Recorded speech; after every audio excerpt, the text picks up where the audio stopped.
పెద్దలందరికీ వడ్డే శోభనాధీశ్వరరావు గారికి, సిపిఐ శ్రీరాములరావు గారికి, శ్రీనివాసరావు గారికి, రామకృష్ణారావు గారికి, చెల్సాని అన్న గారికి, కపూర్ అన్న గారికి, ఇలాగా ఇంకా చాలా మంది ఉన్నారు. విజయరావు గారికి, లక్ష్మీనారాయణ రెడ్డి గారు, లక్ష్మీనారాయణరావు గారికి, అందరికీ కాంగ్రెస్ పార్టీ తరఫున మనస్ఫూర్తిగా నమస్కరించుకుంటున్నాం. ఇంతమంది మేధావుల మధ్య ఈరోజు నన్ను కూర్చోబెట్టారు. ఇది నాకు చాలా గర్వకారణం. నిజానికి నాకు ఈ అర్హత లేదు. కాంగ్రెస్ పార్టీ నమ్మి ఈ పెద్ద బాధ్యతను నా మీద ఉంచింది. మనస్ఫూర్తిగా కాంగ్రెస్ పార్టీ కోసమైనా ఇక్కడ ఈ వేదిక మీద ఉన్న ఈ పెద్దలందరికీ మాటిస్తున్నా,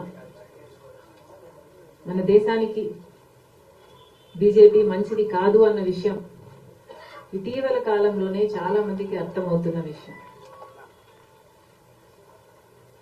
ఎందుకంటే బీజేపీ నియంతృత్వ పాలనలో, నీతి లేని పాలనలో విలువలు దారుణంగా దిగజారిపోతున్నాయి. ఇది సరికాదు. ఇది రానున్న తరాలకు సరికాదు. ఈ ఎగ్జాంపుల్ సరికాదు. ఈరోజు మన దేశం ముందున్న అతిపెద్ద ఛాలెంజ్, సవాలు ఒక బీజేపీ పార్టీయో, ఒక బీజేపీ పేరో, ఒక ఆర్ఎస్ఎస్ కాదు. కానీ ఈ బీజేపీ పార్టీ సృష్టించిన ఉన్మాదం మన దేశానికి అతిపెద్ద ఛాలెంజ్. మతం పేరుతో విద్వేషాలని రెచ్చగొట్టి మనసులు మధ్య చిచ్చుపెట్టి వాళ్ళు లబ్ధి పొందాలని చూసుకుంటున్నారు. ఈరోజు ఇదే బీజేపీ పార్టీ స్వార్థ రాజకీయాల కోసం దేశంలోని అన్ని ఇన్స్టిట్యూషన్స్ ని వాళ్ళ సొంత అవుట్ఫిట్స్ లా మార్చేసి ఇన్స్టిట్యూషన్స్ ని కూడా భ్రష్టు పట్టిస్తున్నారు. ఇవన్నీ మన దేశం ఎదుర్కొంటున్న సవాళ్లు. మనం పోరాటం చేస్తున్నది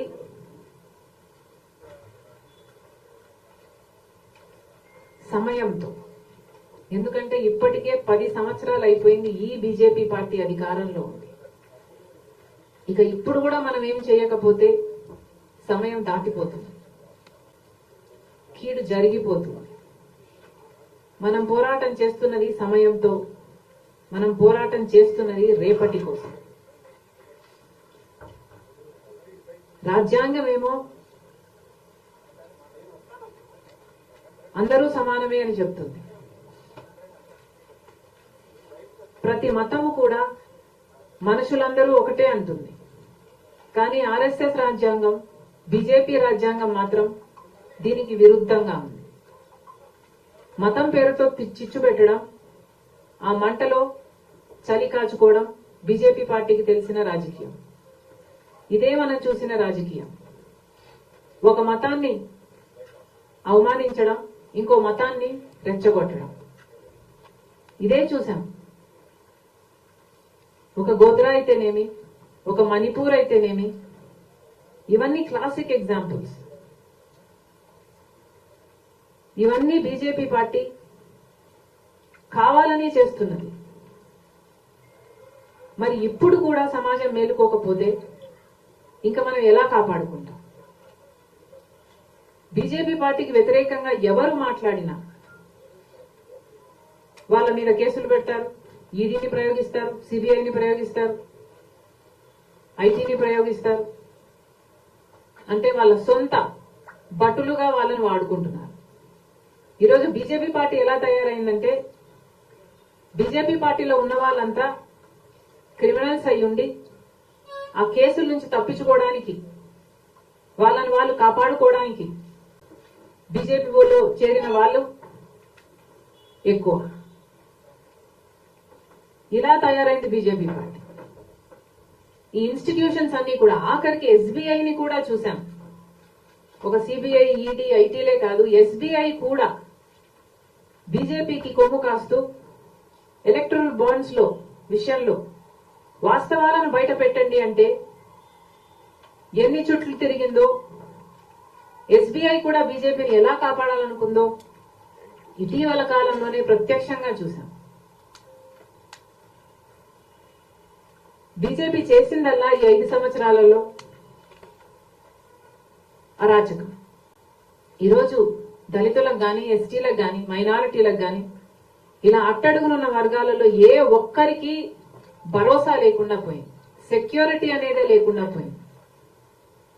పోనీ మిగతా భారతదేశం అన్నా బాగుందా, అభివృద్ధి జరిగిందా, ఆర్థికంగా బలపడిందా అంటే India as a developing nation in the natural scheme of things grow అయిందే తప్ప బీజేపీ చేసింది ఏమీ లేదు. ఇంకా బీజేపీ ఏదైనా చేసింది అంటే అదానీలకు, అంబానీలకు భారతదేశ సంపదను దోచిపెట్టడం. ఇదే రాష్ట్రంలో, మన రాష్ట్రంలోనే చూస్తున్నాం.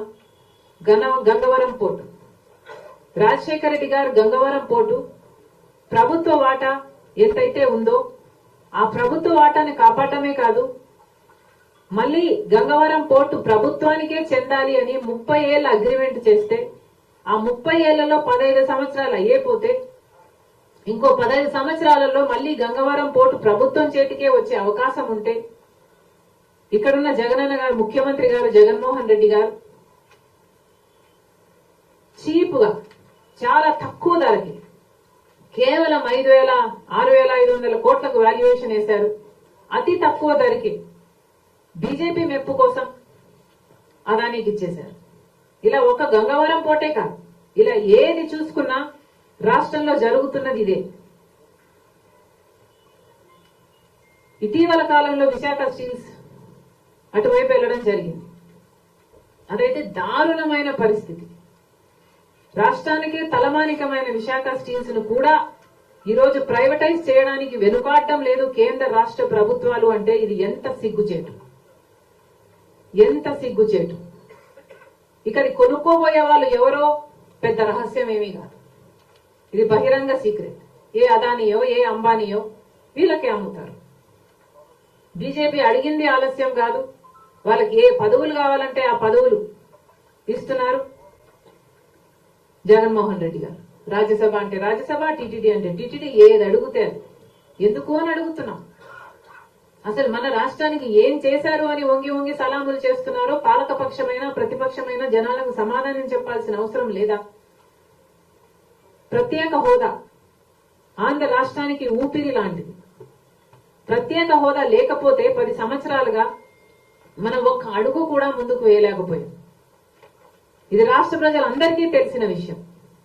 కానీ ప్రత్యేక హోదా ఇంతవరకు రాలేదు, అంత ముఖ్యమైన అంశం అయినప్పటికీ కూడా. ఆ రోజు కాంగ్రెస్ పార్టీ 5 సంవత్సరాలు ప్రత్యేక హోదా అంటే ఆ రోజు చంద్రబాబు గారు చెప్పిన మాట, మాకు 5 సంవత్సరాలు సరిపోదు, 15 సంవత్సరాలు అన్నారు. అదే వేదిక మీద ఉన్న మోడీ గారు 10 సంవత్సరాలు ఇస్తాము అని మాట ఇచ్చారు ఆంధ్ర రాష్ట్ర ప్రజలకు తిరుపతి సాక్షిగా. 10 సంవత్సరాలు అయ్యే పోయింది, ఇంతవరకు ప్రత్యేక హోదా అయితే రాలేదు. ప్రత్యేక హోదా వస్తే ఎన్నో పరిశ్రమలు వస్తాయి, ఉద్యోగాలు వస్తాయి, అభివృద్ధి జరుగుతుంది. ఇవన్నీ తెలిసినప్పటికీ కూడా మొదట 5 సంవత్సరాలు ఉన్న ముఖ్యమంత్రిగా ఉన్న చంద్రబాబు గారు అయితేనేమి, ఇప్పుడు 5 సంవత్సరాలుగా ముఖ్యమంత్రిగా ఉన్న జగనన్న గారు అయితేనేమి, ఇద్దరు ప్రత్యేక హోదాను తాకట్టు పెట్టారు. అసలు ఆంధ్ర రాష్ట్రానికి చెందాల్సిన హక్కులన్నీ కూడా తాకట్టు పెట్టారు. ఈరోజు మన రాష్ట్రం అయితే అభివృద్ధికి నోచుకోలేదు అంటే కారణం ఎవరూ కాదు, ఒక పక్క పాలకపక్షం, ఒక పక్క ప్రతిపక్షం. అసలు ఊసే లేకుండా చేశారు, ప్రత్యేక హోదా అన్న ఊసే లేకుండా చేశారు. కాంగ్రెస్ పార్టీకి రిప్రజెంటేషన్ లేక మేము మాట్లాడకపోతే, అటు ఎమ్మెల్యేలు ఎంపీలు ఉండి కూడా ఒక్కరంటే ఒక్కరు, ఒక్కసారంటే ఒక్కసారి ఒక్క నిజమైన ఉద్యమం చేయకపోతే అసలు ప్రత్యేక హోదా అన్న ఊసే లేకుండా పోయింది. ఇది ఎంత దురదృష్టకరం. రాజధానియే లేదు మనకు అంటే, ఇంతవరకు రాజధానియే కట్టుకోలేకపోయాము అంటే 10 సంవత్సరాలైనా అసలు మన బిడ్డలకు మన యువతకు ఏమి సమాధానం చెప్పాలి? ఇది ఎంత తలదించుకునే విషయం. పాలకులకు ఏమాత్రం మనస్సాక్షి లేకుండా బీజేపీకి బానిసలుగా మారారు. ఈ పరిస్థితులు అన్నీ మారాలి. ఇవన్నీ మారాలి అంటే ప్రజలు కళ్ళు తెరవాలి. బీజేపీ చేస్తున్న మోసాన్ని గమనించాలి. ఎన్నికలు వచ్చిన ప్రతిసారి ఒక హిజాబో, ఒక పుల్వామానో, లేకపోతే ఒక రామ్ మందిరో, ఇలాంటి ఎన్నికలు వచ్చిన ప్రతిసారి ఒక అంశాన్ని తీసుకొస్తారు. ఆ అంశం మీదనే ఎన్నికలకు వెళ్తారు. ఆ తర్వాత ఎన్నికలు అయిపోయాక ఇష్టారాజ్యం. బీజేపీ చేస్తున్న మోసం ప్రజలందరూ గమనించాలి, కళ్ళు విప్పాలి. ఈరోజు ఇంతమంది పెద్దలు ఈ ప్లాట్ఫామ్ నాకు ఇచ్చారు. మాటిస్తున్నాం, కాంగ్రెస్ పార్టీ తరఫున మనం అందరం కలిసి పోరాటం చేద్దాం. బొట్టు బొట్టు కలిస్తేనే మహాసముద్రం, అడుగు అడుగు కదిలితేనే ఉద్యమం. మనం అందరం కలిసి ప్రయాణం చేద్దాం. బీజేపీని గద్దె దించాలి. బీజేపీనే కాదు, బీజేపీతో ప్రతిపక్షంగా పొత్తు పెట్టుకున్న చంద్రబాబు గారు అయితేనేమి, ప్రత్యక్షంగానే కాదు పరోక్షంగా పొత్తు పెట్టుకున్న జగనన్న గారు అయితేనేమి, వీళ్ళందరికీ గుణపాఠం చెప్పాలి. బీజేపీకి తో కలిసి పనిచేస్తున్న అన్ని పార్టీలను మేము వ్యతిరేకిస్తున్నాం. ప్రజల తరపున మేము పోరాటం చేస్తాం. ఈ వేదిక సాక్షిగా కాంగ్రెస్ పార్టీ మీ అందరితో నిలబడుతుంది. మీరెక్కడ పోరాటం చేస్తే అక్కడికి కాంగ్రెస్ పార్టీ కూడా వస్తుంది. మిమ్మల్ని కూడా కలుపుకుపోతామని మీ అందరి సాక్షిగా, మీడియా సాక్షిగా కాంగ్రెస్ పార్టీ మాటిస్తాం.